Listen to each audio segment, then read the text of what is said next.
Okay, I'd like to talk briefly about after the isolation or the HVLS has transferred liquid to the isolation tank, how we balance that flow.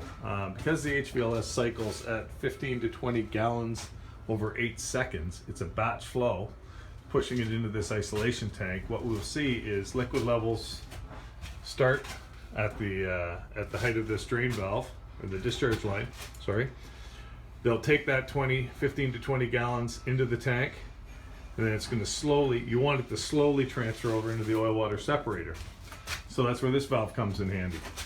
So what we're doing is we're trying to drain the isolation tank at somewhere near the flow rate of the system, even if it's 2 times the flow rate of the system. But we don't want it to be 15 or 20 gallons transferred to the isolation tank and 5 seconds later it's pouring through the oil water separator, not giving the oil water separator enough time to separate that oil and water, and overflowing the weir, because the weir adjustment here in the oil water separator it's basically adjusted as a function of the flow rate of the influent. So you need to balance the system, because what you want is you want the oil to accumulate and fall over into the oil chamber, and that is done by adjusting this weir.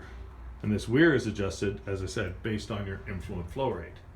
So those things need to be calibrated and adjusted together. So if the HVLS is cycling every 15 minutes, then as long as that isolation tank is draining over the 5 to 7 minutes, you've got a pretty good balance going on. And then this weir would be adjusted to accommodate that and make sure that oil flows over the weir here, but it does not allow water to flow into the oil chamber. So once it goes into that oil chamber, there's a float that will activate a pump, that transfer pump on the ground there. We will not be operating that automated. That will be a manual system, but that's how it would normally operate, is off of that float. And then you get a oil water separator high float for your water level, and then you've got a high-low float for starting and stopping the transfer pump.